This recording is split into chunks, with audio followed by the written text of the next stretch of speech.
سورۃ الفاتحہ جو ہے یہ نماز کا رکن ہے۔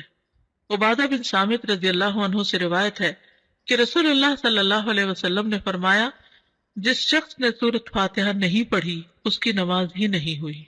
جس شخص نے سورۃ فاتحہ نہیں پڑھی اس کی نماز نہیں ہوئی، اور یہ صحیح بخاری کی روایت ہے۔ ایک اور روایت مسند احمد کی ہے۔ ابو ہریرہ رضی اللہ عنہ فرماتے ہیں کہ رسول اللہ صلی اللہ علیہ وسلم نے فرمایا، ہر وہ نماز جس میں سورۃ فاتحہ نہ پڑھی جائے وہ ناقص ہے، ناقص ہے، ناقص ہے، مکمل نہیں۔ امام کے علاوہ مقتدی کو بھی سورۃ فاتحہ پڑھنے کا حکم ہے۔ نبی صلی اللہ علیہ وسلم کے اصحاب میں سے ایک صحابی سے مروی ہے، کہتے ہیں کہ نبی صلی اللہ علیہ وسلم نے فرمایا، شاید تم لوگ امام کی قرات کے دوران قرات کرتے ہو، شاید تم لوگ امام کی قرات کے دوران قرات کرتے ہو۔ آپ نے 2 یا 3 مرتبہ یہ سوال دہرایا، یعنی جب امام پڑھتا تو لگتا تم بھی کچھ پڑھ رہے ہو۔ صحابہ نے عرض کیا، یا رسول اللہ واقعی ہم ایسا کرتے ہیں۔ آپ صلی اللہ علیہ وسلم نے فرمایا، پس ایسا نہ کیا کرو الا یہ کہ تم میں سے کوئی سورۃ فاتحہ پڑھے۔ ابو ہریرہ رضی اللہ عنہ سے روایت ہے، انہوں نے فرمایا، ہر نماز میں قرات کرنی چاہیے۔ پھر جن نمازوں میں رسول اللہ صلی اللہ علیہ وسلم نے ہمیں بآواز بلند سنایا، ہم ان میں تمہیں بآواز بلند سناتے ہیں، اور جن میں آپ نے ہم سے قرات کو پوشیدہ رکھا ان میں ہم بھی تم سے پوشیدہ رکھتے ہیں، اور اگر تو ام القرآن سے زیادہ قرات نہ کرے تو بھی کافی ہے، اور اگر زیادہ پڑھ لے تو بہتر ہے۔ اس کا مطلب کیا ہے؟ مثلا ظہر کی نماز امام صاحب پڑھا رہے ہیں، انہوں نے اللہ اکبر کی، اب آپ چاہیں تو چاہے چپ رہیں، چاہے آپ استفتاح کی دعا پڑھیں، لیکن سورۃ فاتحہ تو آپ کو لازمی پڑھنی ہے۔ اور اس کے علاوہ قرات، اگر قرآن کی کوئی سورت پڑھنا چاہتے تو پڑھ لیں، اگر نہیں پڑھ رہے تو بھی امام کی قرات جو ہے وہ آپ کو کافی ہو جائے گی، ٹھیک ہے۔ اسی طرح مثلا امام بلند آواز سے نماز پڑھا رہا ہے، جہری نماز ہے، اور اس میں جتنی دیر سکوت کرتا ہے، جہاں جہاں خاموش ہوتا ہے وہاں آپ اپنا پڑھ لیں، اور جب سورۃ فاتحہ بلند آواز سے پڑھے گا تو دل میں سورۃ فاتحہ پڑھ لیں، اور جب وہ کوئی اور سورت ملائے گا تو خاموشی اختیار کرے، یعنی یہ نہیں کہ وہ سبح اسم ربک الاعلی پڑھ رہا ہے اور آپ ساتھ پڑھنا شروع کر دیں، یہ نہیں کریں۔ اس وقت آپ کیا کریں؟ خاموشی سے اس کو سنیں۔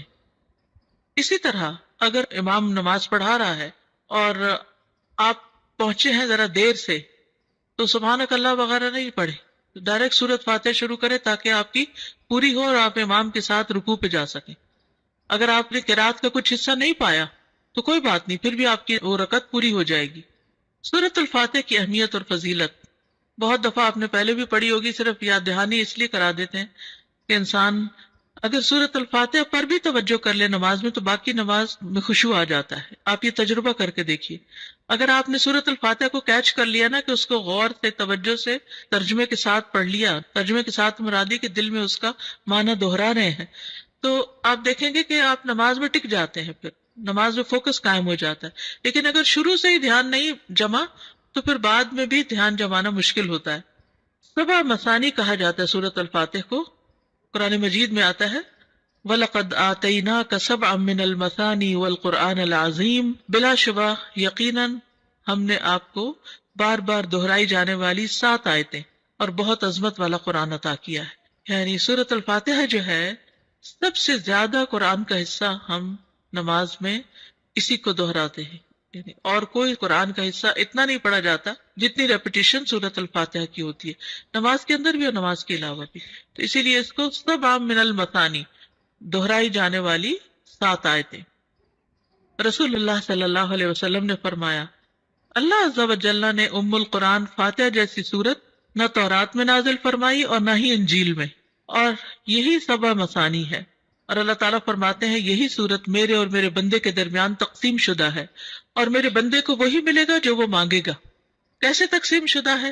بہت ہی خوبصورت حدیث ہے یہ۔ ابو ہریرہ نبی صلی اللہ علیہ وسلم سے روایت کرتے ہیں کہ آپ نے فرمایا، جس نے کوئی نماز پڑھی اور اس میں ام القرآن کی قرات نہ کی تو وہ ناقص ہے۔ 3 مرتبہ فرمایا، یعنی پوری ہی نہیں۔ ابو ہریرہ سے کہا گیا ہم امام کے پیچھے ہوتے ہیں، انہوں نے کہا اس کو اپنے دل میں پڑھ لیا کرو، کیونکہ میں نے رسول اللہ صلی اللہ علیہ وسلم سے سنا، آپ فرما رہے تھے اللہ تعالیٰ نے فرمایا میں نے نماز اپنے اور اپنے بندے کے درمیان آدھی آدھی تقسیم کی ہے، اور یہاں نماز سے مراد کیا ہے؟ سورۃ الفاتحہ، اور میرے بندے نے جو مانگا وہ اس کے لیے ہے۔ اور اگر اوور آل اس کو لے تو نماز میں کچھ حصہ اللہ سبحانہ تعالیٰ کی تسبیح ہے، حمد ہے، اور کچھ حصہ دعا ہے۔ نماز کا مطلب کیا ہے؟ دعا۔ تو نماز میں یا ہم دعائیں مانگ رہے ہوتے ہیں یا اللہ کی تعریف بیان کر رہے ہوتے ہیں، ٹھیک ہے؟ تو بندہ جب اللہ کی تعریف کر چکتا ہے اور پھر اپنے لیے دعا کرتا ہے تو دعا قبول ہو جاتی ہے۔ جب بندہ الحمدللہ رب العالمین کہتا ہے تو اللہ تعالیٰ فرماتا ہے میرے بندے نے میری تعریف کی۔ جب وہ الرحمن الرحیم کہتا ہے تو اللہ تعالیٰ فرماتا ہے میرے بندے نے میری ثنا بیان کی۔ جب وہ مالک یوم الدین کہتا ہے تو اللہ تعالیٰ فرماتا ہے میرے بندے نے میری بزرگی بیان کی، یا فرماتا ہے میرے بندے نے اپنے معاملات میرے سپرد کر دیے۔ پھر جب وہ ایاک نعبد و ایاک نستعین کہتا ہے تو اللہ تعالیٰ فرماتا ہے یہ میرے اور میرے بندے کے درمیان ہے، اور میرے بندے نے جو مانگا وہ اس کا ہے۔ اور جب اہدنا الصراط المستقیم صراط الذین انعمت علیہم غیر المغضوب علیہم ولا الضالین کہتا ہے تو اللہ فرماتا ہے یہ میرے بندے کا ہے اور میرے بندے کے لیے ہے جو اس نے مانگا۔ پھر ہدایت کیسے نہیں ملے گی؟ انشاءاللہ ہدایت ملے گی، کیونکہ اللہ نے وعدہ کر لیا ہے۔ اب آپ دیکھیے، اگر ہم نے اللہ کی تعریف کی اور ہمیں سمجھ نہیں آئی ہم نے کیا کیا، ایسے ہی بس تعریف کر گئے اور دعا مانگتے وقت ہم تھوڑے سے متوجہ ہو گئے، تو پھر ہم کیا کر رہے ہیں؟ تو سورۃ الفاتحہ کی ایک خوبی یہ ہے کہ یہ اللہ اور بندے کے درمیان تقسیم ہے۔ سفیان کہتے ہیں مجھے یہ روایت علاء بن عبد الرحمن بن یعقوب نے سنائی، میں ان کے پاس گیا، وہ گھر میں بیمار تھے، میں نے ان سے اس حدیث کے بارے میں سوال کیا اور انہوں نے مجھے یہ سنائی۔ اب سورۃ الفاتحہ کی قراءت کا طریقہ کیا ہے، کیسے پڑھی جائے؟ ایک ایک آیت کو وقف کر کے پڑھنا۔ ام سلمہ سے مروی ہے کہ ان سے رسول اللہ صلی اللہ علیہ وسلم کی قراءت کے متعلق پوچھا گیا تو انہوں نے فرمایا کہ آپ ایک ایک آیت کو وقف کر کر کے پڑھتے تھے۔ پھر انہوں نے سورۃ الفاتحہ کی پہلی 3 آیات کو توڑ توڑ کر پڑھا، یعنی توڑ توڑ کے یعنی کہ آیت بیچ میں توڑ دی، بلکہ ہر آیت پہ وقف کیا۔ بسم اللہ الرحمن الرحیم، الحمد للہ رب العالمین، الرحمن الرحیم، مالک یوم الدین۔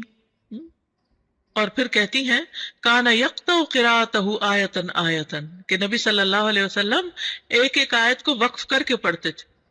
پھر آپ صلی اللہ علیہ وسلم الفاتحہ پڑھتے، آپ اس کی ایک ایک آیت الگ الگ کر کے پڑھتے، بسم اللہ الرحمن الرحیم پڑھتے، پھر رک جاتے، پھر الحمدللہ پڑھتے، اور پھر باقی بھی اسی طرح آخر تک۔ اسی طرح آپ کی تمام قرات تھی۔ آپ آیات کے اختتام پر رک جاتے اور ایک آیت کو دوسری سے ملا کر نہیں پڑھتے۔ حضرت عبداللہ بن عباس فرماتے ہیں کہ ایک دن جبریل علیہ السلام رسول اللہ صلی اللہ علیہ وسلم کے پاس بیٹھے ہوئے تھے، کیونکہ یہ آپ کو معلوم ہے نا کہ جب وہ وحی لاتے تھے تو آپ کے پاس بیٹھتے تھے، کہ انہوں نے اپنے اوپر ایک زوردار آواز سنی۔ انہوں نے اپنا سر اٹھایا، پھر فرمایا یہ آسمان کا ایک دروازہ ہے جو آج سے پہلے کبھی نہیں کھلا۔ پھر فرمایا یہ ایک فرشتہ ہے جو آج سے پہلے زمین پر کبھی نہیں اترا۔ پھر اس فرشتے نے آپ صلی اللہ علیہ وسلم کو سلام کیا اور 2 نوروں کی خوشخبری دی اور کہا یہ 2 نور آپ ہی کو دیے جا رہے ہیں، آپ سے پہلے کسی نبی کو نہیں دیے گئے، ایک سورۃ الفاتحہ اور دوسرا سورۃ البقرہ کی آخری 2 آیات۔ آپ جب کبھی ان دونوں میں سے کوئی کلمہ تلاوت کریں، یعنی سورۃ فاتحہ پڑھیں یا سورۃ البقرہ کی آخری آیات پڑھیں، تو آپ کو طلب کردہ چیز ضرور عطا کی جائے گی، یعنی اس کے بعد دعا قبول ہوتی ہے۔ صحیح مسلم کی روایت ہے۔